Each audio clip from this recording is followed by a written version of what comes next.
Ele era apenas um homem, mas para contê-lo, foi construída uma fortaleza.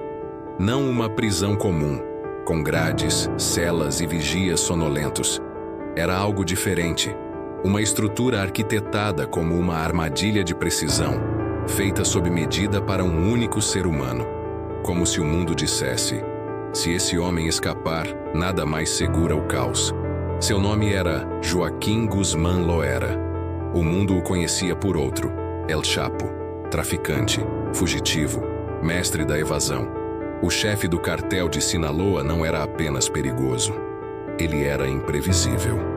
Escapou de 2 prisões de segurança máxima com métodos que pareciam saídos de um roteiro de cinema. Na primeira, fugiu escondido num carrinho de lavanderia. Na segunda, desapareceu por um túnel de mais de 1,1 quilômetro, escavado com tecnologia de ponta, sensores, luzes e um GPS. O túnel terminava exatamente debaixo do ralo de seu chuveiro.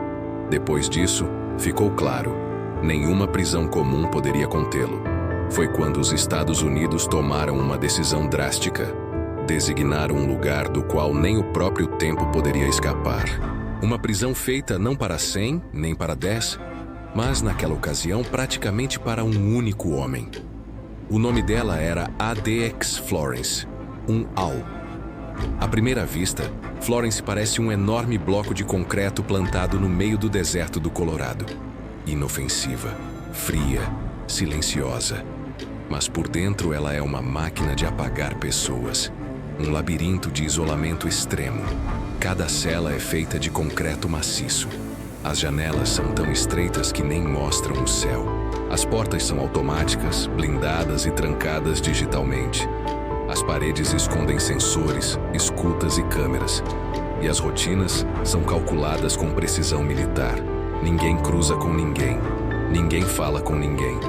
Os detentos passam 23 horas por dia trancados, sozinhos, em silêncio absoluto. Mas o que torna Florence verdadeiramente assustadora é que ela não foi feita para punir. Foi feita para apagar, para deletar qualquer noção de controle, liberdade ou dignidade. É o fim da linha. O lugar para onde o sistema manda aqueles que não podem mais existir. Nem aqui fora, nem lá dentro. Em 2017, El Chapo foi extraditado para os Estados Unidos. E naquele dia, quando uma caravana de helicópteros militares cortou os céus em direção ao Colorado, não estavam apenas transportando um homem. Estavam sepultando um mito. O recado era claro. Desta vez, não há carrinho de lavanderia. Não há túnel. Não há escapatória.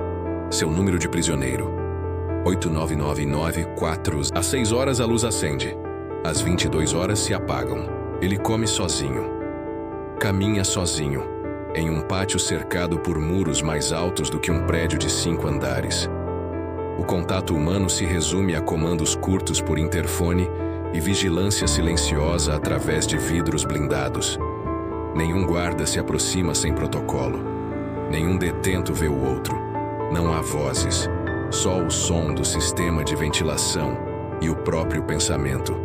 Mas aqui está o que assombra.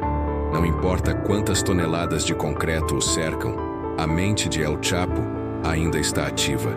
E para um homem que passou a vida arquitetando saídas impossíveis, a prisão não é um castigo, é um problema a ser resolvido. Rumores começaram a circular. Supostos códigos trocados com advogados, anotações enigmáticas, comunicados interceptados. A suspeita, mesmo dentro da prisão mais segura do planeta, El Chapo poderia estar tentando comandar operações lá fora. O cartel nunca morreu. Então a missão mudou. Não era mais apenas sobre trancar um homem. Era sobre impedir sua ideia de continuar existindo.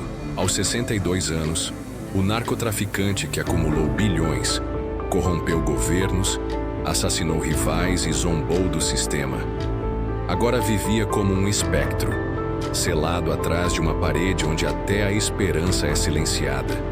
Isolado do mundo, mas não esquecido por ele.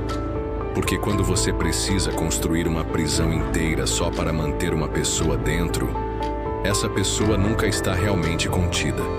E o mais inquietante de tudo não é o que ele fez. É o que ele ainda pode fazer. Mas o tempo dentro da ADX Florence não é um aliado fácil, mesmo para alguém como Joaquim Guzmán Loera. Lá, onde o relógio parece dilatar e a mente é forçada a encarar o próprio vazio, até o mais implacável dos homens começa a sentir as rachaduras da solidão. Mas El Chapo não era um homem comum.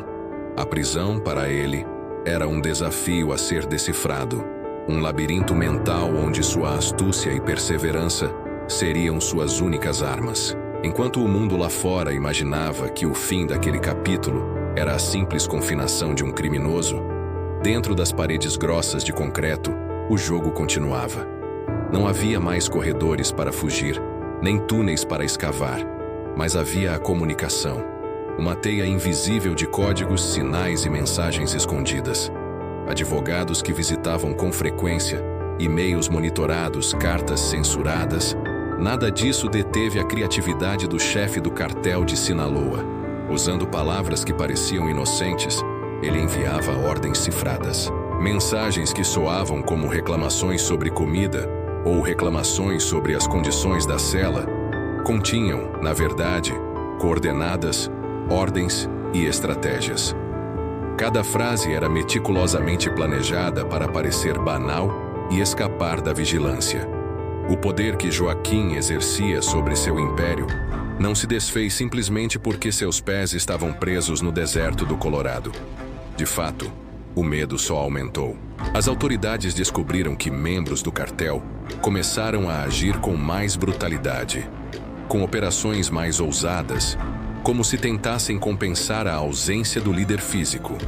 Cartéis rivais sentiam o peso de um fantasma que, mesmo encarcerado, parecia controlar os fios invisíveis da violência e do tráfico. E havia o próprio El Chapo, que, apesar do isolamento, continuava a exercer seu domínio, não com armas ou dinheiro diretamente, mas com o símbolo de sua presença, uma lenda que alimentava o terror e a reverência. Seus inimigos jamais sabiam se as decisões vinham dele ou de seus cúmplices. E para quem estava dentro da ADX Florence, ele era a prova viva de que até a prisão mais segura não apaga completamente um homem. Mas os seus dias se arrastavam entre paredes frias, janelas minúsculas que mal deixavam passar um fio de luz e a constante vigilância. Ele escrevia em papéis que ganhava dos poucos contatos, rabiscando planos, versos e frases que nenhum ser humano deveria precisar compor em um lugar assim. O peso da solidão se transformava numa prisão dentro da prisão. Mas essa prisão mental era também um campo de batalha. Várias vezes agentes federais perceberam tentativas dele de influenciar, mesmo que discretamente, outros detentos, como se El Chapo tentasse criar uma rede de influência dentro da própria ADX Florence. Algumas dessas investidas foram contidas, outras foram mantidas em segredo, para não alertar o narcotraficante e não interromper investigações. E então, veio o medo mais profundo. E se a mente de El Chapo encontrasse uma brecha invisível? Se seus planos não precisassem mais de túneis nem de armas, mas de algoritmos, números e comunicações digitais? A tecnologia, que ajudou na sua fuga na juventude, agora poderia ser o novo campo de batalha. A cúpula da segurança norte-americana decidiu intensificar o cerco, o uso de bloqueadores de sinal, a inspeção diária dos poucos objetos pessoais e até a substituição das rotinas de visita para evitar qualquer padrão. Cada detalhe era pensado para cortar as linhas que ainda podiam conectar o criminoso ao seu império. Enquanto isso, lá fora, o cartel mudava. As notícias mostravam uma guerra silenciosa entre facções internas, traições e lutas pelo poder. Sem a figura do líder presente, muitos acreditavam que o império iria ruir.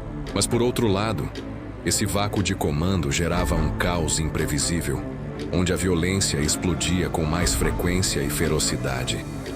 No México, e o mundo podia achar que a história dele estava escrita, que o capítulo da impunidade e das fugas acabou ali, naquele deserto.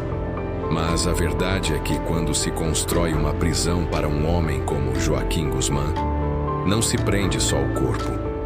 Tenta-se, em vão, aprisionar uma ideia. E ideias, como se sabe, são as forças mais difíceis de controlar.